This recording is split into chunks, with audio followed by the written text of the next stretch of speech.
Buenas, queridos radioescuchas. Bienvenidos a un nuevo episodio del Coloquio de los Necios. Les acompaña nuevamente Javieru, Hola, hola. George Bueno, y quien les habla, Ramón, para contar la historia del reconocido y aclamado Estudio Ghibli. Comencemos entonces, Javier. Ya nomás, Ramón. Como bien decías tú, vamos a hablar hoy día del estudio Ghibli. Este es un estudio japonés de animación, considerado por muchos, incluida en ese muchos la crítica que se especializa en cine, como uno de los mejores estudios de animación del mundo actualmente. Podría incluso decirse que junto con Disney Animation Studios son los dos estudios de animación más famosos del mundo. De hecho, no podría, yo creo que es así. Este estudio fue fundado en el año 1985 por los directores Hayao Miyazaki y Isao Takahata. Los dos eran amigos y además Takahata era el mentor de Miyazaki. Y una tercera persona que era el productor Toshio Suzuki. Los orígenes del estudio datan del año 1983 con la película Nausicaa del Valle del Viento. En el 83 la película fue concebida, pero se estrenó en el 84. Esta película comenzó como un manga que era publicada periódicamente en una revista, la Tokuma Shoten. Sin embargo, el estilo tan característico del estudio, fuertemente influenciado por Miyazaki, comienza previamente, como por ejemplo con el estreno de la película El Castillo Cagliostro del año 79, la que narra las aventuras de Lupin III, un ladrón que hace uso de disfraces y tecnologías muy avanzadas para realizar sus audaces robos. El buen Lupin. Además la emisión de la serie de dibujos animados de Sherlock Holmes, llamada Sherlock Hound, como Sherlock el perro, el sabueso, entre el año 84 y 85, también significó como una importante fase de entrenamiento para el estudio, sobre todo para Miyazaki, ya que él partió dirigiendo algunos capítulos de esta serie. Y bueno, ahora podríamos conversar un poco sobre los temas que trata de reflejar el estudio en sus películas, la influencia que tienen los creadores, sobre todo Miyazaki y Takahata, que eran los directores principales de estas películas.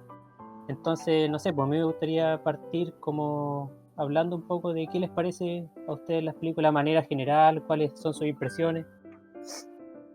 Vamos comenzando. No sé si alguno ya tiene algo que opinar. muy bueno. Muy bueno. Ya, fin del. Aquí el coloquio. Hasta aquí lo dejamos. Nos vemos en otro episodio. Síganos en nuestras redes. Bueno, podríamos empezar mencionando que el estilo de animación de Ghibli, si uno hace la comparación, es muy similar al de Toei, que igual es donde trabajaban Sí, antes los fundadores. Entonces, claro. como series como Marco, Heidi, tienen Sí. como muchas similitudes con... Sobre todo, por ejemplo, en el Castillo Sí. del Cielo, que ya lo vamos a hablar después. Así son igual los personajes. Sí. Son idénticos. Sí, Bueno, se nota también. caleta, por ejemplo. No sé, Sí, ¿qué pasa? cuando yo veía a Heidi cuando era chico, me acuerdo que uno veía la comida y decía, qué rico. Es la misma comida que uno ve en las películas de Ghibli. Sí. Sí, Medio bueno. hambre. Bueno, otra cosa relevante igual era que la época en la que nace Miyazaki, que él nace en plena Segunda Guerra Mundial, que dice que el hecho de haber nacido en un periodo tan bélico de la historia lo marca de por vida, porque él trata de transmitir en sus películas constantemente una filosofía pacifista. Sin embargo, en las películas no quiere decir que no haya conflictos. Siempre, de hecho, en la Sí, mayoría de las todas. películas Sí, en general hay conflicto. se refleja el papel belicoso de la humanidad. Creo- hay como contar con la mano en que podéis decir que no hay, no hay un conflicto como Sí, pues, real. pero no Pero según siempre yo de como que esa manera es como... principal, protagonista. Es más bien como un papel secundario. Yo veo que lo muestra más bien como para demostrar que la guerra en el fondo es mala y que es fútil y tratar de aborrecerla completamente. Creo que ese es como el mensaje constante que tira. Concuerdo. Claro. Y lo otro que siempre se ve en las películas son las máquinas voladoras, aeroplanos, barcos gigantescos, que Sí. eso pasa un poco porque el tipo tiene una afición por los aviones y por las máquinas voladoras.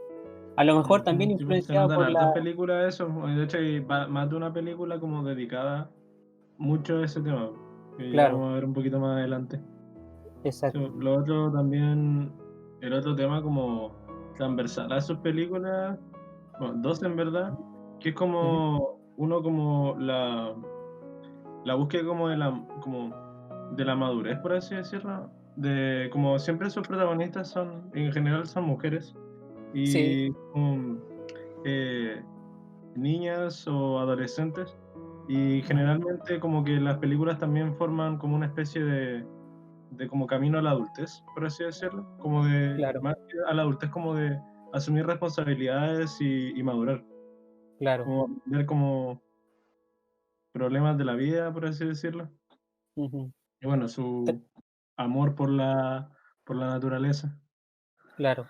Sorprende eso que dice George, que los personajes, a diferencia de otras películas de animación donde se te presentan simplemente con una personalidad bien marcada, acá por lo general estos personajes en algún momento determinado en la historia podría decirse que se paran a reflexionar un poquito sobre lo que son, lo que los rodea y lo que han hecho. No quiere decir que la película realmente el tipo tenga una escena así donde reflexiona y todo, pero es lo que transmite un crecimiento del personaje. Sí. Se nota en las decisiones de los personajes más que en lo que están Exacto, diciendo. exacto. Y lo Sí, otro es que muy las historias que trata de contar el estudio, por lo general, no son historias cerradas necesariamente. En algunos casos sí, pero yo diría que me atrevería a decir que la mayoría de los casos no, sino que más bien Mm. trata de contar historias que te evoquen sentimientos, que te evoquen recuerdos, quizás sensaciones, más que una historia lineal, así de inicio a fin, como podría ser una película de Disney, por comparar. Y algo que el Miyazaki dice que es como él trata de hacer que sus películas sean disfrutables tanto para grandes como para chicos, como onda para ver en familia, para que todos puedan conectarse con la película. Claro, Entonces, pero dentro de ese disfrute así como familiar, también no hay que negar que Miyazaki no, bueno, lo vamos a ver más adelante cuando discutamos las otras películas, pero si bien las películas están dirigidas a un público infantil, de repente las películas tocan temas oscuros que el estudio no lo oculta, sobre todo en las películas de Miyazaki, no se ocultan al niño, se le muestran tal como son. Claro, las películas toman temas fantasiosos, alejados de la realidad, si quieres verlo así, pero dentro del contexto de la historia, lo que está aconteciendo es duro y no se le oculta al niño.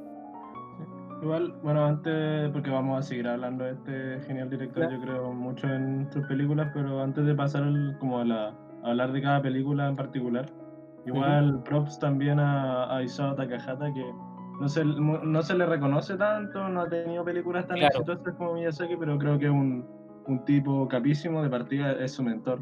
O sea, sí. sacó sí, po. muchas cosas No, y Miyazaki se no hubiese nota. sido lo que es sin Takahata. Claro, se hace notar y también tiene un estilo que, aunque no es tan como regular, como tú ves una película de Miyazaki y dices, ah, esta es una película de Miyazaki, ves una película de Takahata y de repente no sabes qué está haciendo, pero tiene esa como Sí, po, magia de como ser tan versátil, de ir cambiando tanto de estilo.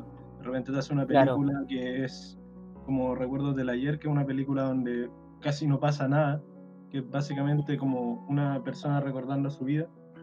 Y de sí. repente tiene películas mucho más emotivas como La tumba de las luciérnagas o chistosas como Mi vecino los llamaba. Entonces es una persona súper versátil para su arte y súper expresiva también. La tumba de las Lucianas, hermano. Qué bello. Mano, Bueno, mano no. No, no una sé cosa si que, ¿Qué que iba a quería decir, Tomás? mencionar, ¿Ya? que es bien importante sobre el estilo de animación de Ghibli, que si bien en la época habían otros estudios que están incursionándose en los métodos más digitales, podríamos decir, Ghibli siempre Claro. se ha mantenido siendo dibujo a mano, aunque sea más caro, dibujo a mano. Entonces, Sí, pero ya vamos a ver después que igual introduce elementos digitales y 3D, po. Porque por ejemplo el sí, castillo ambulante fue completamente hecho en 3D, pero eso lo discutiremos más adelante. No sé si le tinca ahora hablar un poquito sobre la película previa a lo que es el estudio Ghibli en sí, que es Nausicaa del Valle del Viento. Pero por supuesto. Claro. ¿Tú le dices George, Nausicaa? Porque yo siempre le he dicho Náusica. Aunque no estoy yo seguro digo si estoy bien. Nausicaa, pero por costumbre, nada más. Nausicaa. A ver, Ramón, ¿cómo le dices tú? Sí, igual, Nausicaa es como la forma que lo leo al verlo. Yo le digo Nausicaa, pero bueno. George, ¿por qué no nos introduce un poquito sobre esta bella película? Muy buena pregunta. Ya, Nausicaa, o Náusica, del Valle Ya, del Viento, me lo pegaste. Es una película dirigida por Hayao Miyazaki claro. que se le considera muchas veces como del estudio Ghibli, a pesar de que no fue producida bajo el estudio, pero es como el mismo equipo, así que es Ujú, honoríficamente la primera película, básicamente.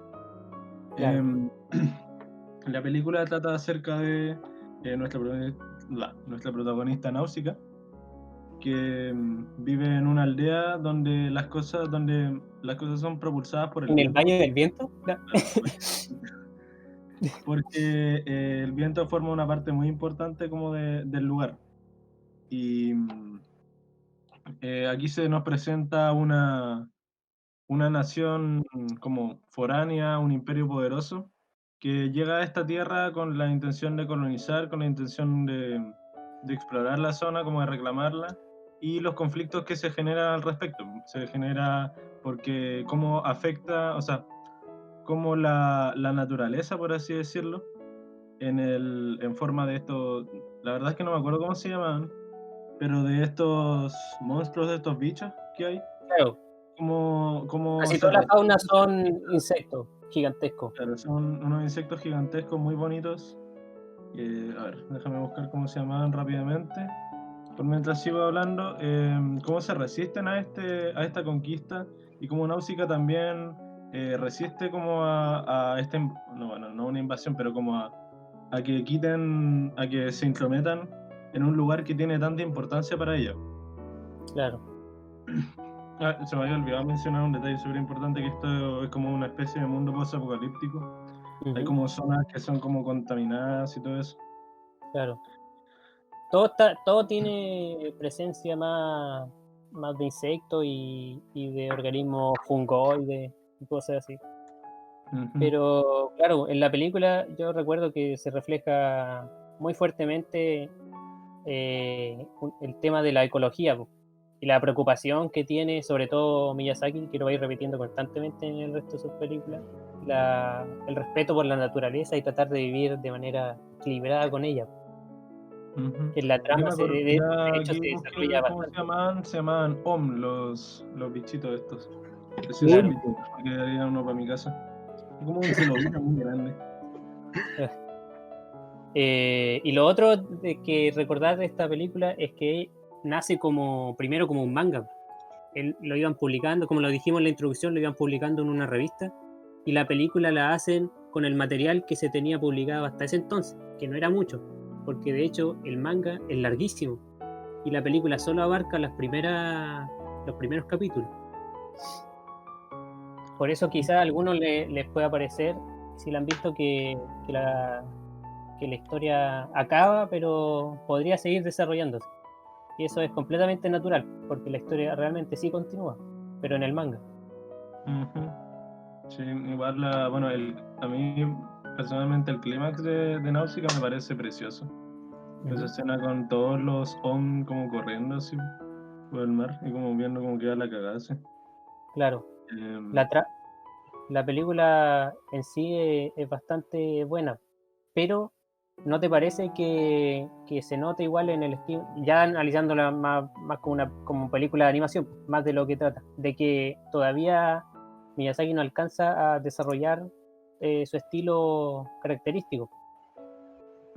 Sí, o sea, se nota como... Se nota que está partiendo. O sea, según yo siempre ha habido como un... Si te refieres como al estilo del dibujo, pero el diseño de personaje y todo eso, siempre Sí, ha sido como en su manera de similar. claro, y en su manera de reflejar las visiones que él tiene del mundo. Porque Nausicaa está cargada de simbolismos y de maneras de entender la ecología y la armonía con la naturaleza. Pero insisto, eso lo trata él de desarrollar en todas sus películas. Y quieraslo o no, más adelante lo realiza de una manera mucho más Más acabado. Sí. satisfactoria. Claro, más acabada. Sobre todo en Mononoke, porque ya la veremos después. Sí, un dato freak igual acerca de esta película es que esta es una de las primeras películas como obra de animación donde trabajó Hideaki Anno, el director de Evangelion. Ah, mira. Y también quería mencionar, ya que estamos partiendo con la primera película, mencionar la música también, que bueno, es un tema que va a haber en todas las películas de Ghibli, porque está el fabuloso Joe Hisaichi, que según yo es como casi como Sí. decir John Williams japonés, así como... Claro, sí. Tiene una banda sonora magnífica espectacular. la música que tiene, ¿cómo es que se llama esto? Que tiene Ghibli en general, y se complementa muy bien con este estilo que voy a mencionar desde ya. Siento que Miyazaki tiene un estilo muy contemplativo de su obra, y partiendo desde aquí, aunque en algunos lo va refinando más, donde hay muchas escenas donde simplemente no es que esté pasando nada como relevante para la trama, sino que simplemente te muestra el mundo, te muestra las Exacto. cosas, cuando Sí, la escena cuando exactamente. Náusica va a una de las primeras escenas cuando va en su aparato volador hacia el bosque Su dron. y claro, con su dron. Y básicamente en esa escena casi no hay palabras porque está con Sí. con su máscara y todo eso, pero entiendes como muchas cosas acerca del mundo simplemente con cómo se mueve, con cómo se quita la máscara cuando llega a un lugar, cuando se la saca, qué sé yo, todo ese tipo de cosas. Porque hay muchas Sorprende igual que detalles. Nausicaa, hay que recordar que Nausicaa en la película es una princesa, pero ella Ujú. está completamente consciente de todo lo que le rodea, de la situación política, ambiental del planeta, todo. Piensa que es Te una niña envidia. pequeña todavía. Y eso es destacable porque es inusual en una película que trate ese tipo de temas. Ujú. Ojalá nuestros gobernantes fueran así. Claro. Bueno, y con eso iríamos como cerrando el primer bloquecito de este podcast dividido en bloques, así que vamos y volvemos. Ya nomás.